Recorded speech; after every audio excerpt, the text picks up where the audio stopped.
like a refund check dipped in a Christmas bonus. It smells like your perfume is working overtime. It smells like family Sunday dinners with black-eyed peas, collard greens, some macaroni and cheese, turkey, sweet tea, cornbread.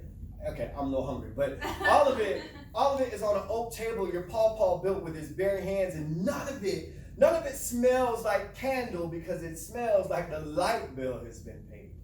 And it's surrounded by your perfect family. You know, your brother's not drunk, your mother's not depressed, wearing the same dress she's had on from the last 3 days, because that's the last thing she had on when your father said, baby, you look pretty, can you smell that?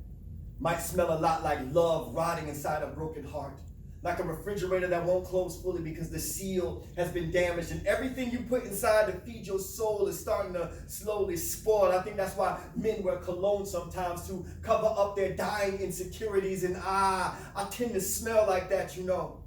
I think that's why women would avoid me, running away like tangent schizophrenic thoughts, screaming, love shouldn't smell like this, but ooh, you smell like grits.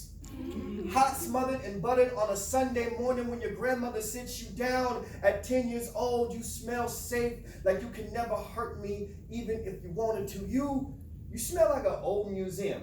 I know shit sounds crazy, but stay with me.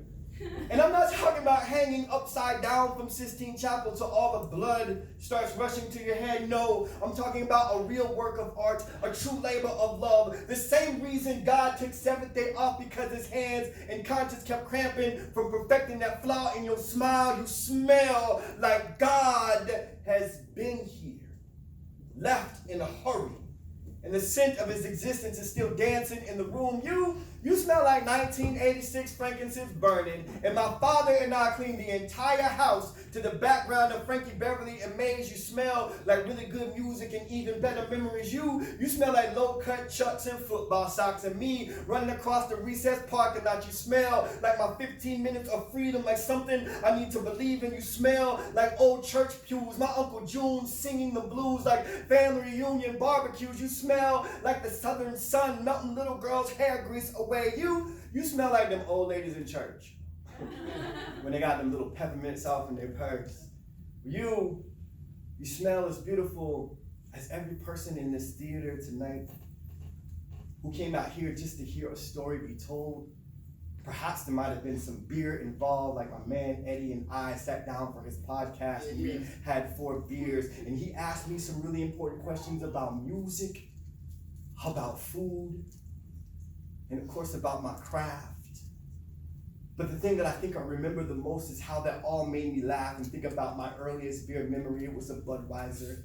And I think that Budweiser might have been attached to the first time that I had sex. I'm not sure, don't quote me on that, but I think if I go way back and really think about this thing, really think about how my craft started, how it started with a broken-hearted person finding his way out through words, through poetry. Might be serendipity that I'm standing here now in front of you, giving you words and poetry. My beers, beats, and eats. I eat, sleep, and do this thing right here in front of you. Listen, there is always some sort of peace when I stand in front of this stage. It will feed you. It will feed you like free peanut butter.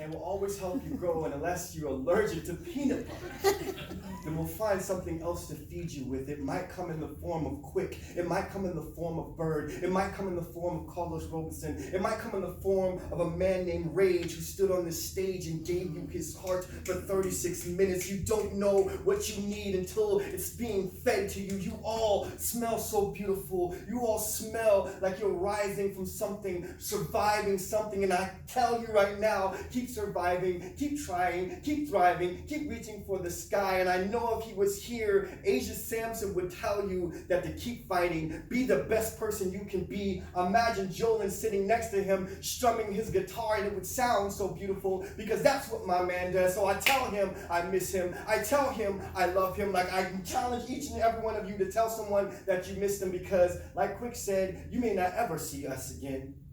You may not ever see someone that you love so much again. So I smell every bit of your passion. It smells beautiful to me. And I thank you so much for allowing me to stand on this stage, to allow me to be who I need to be.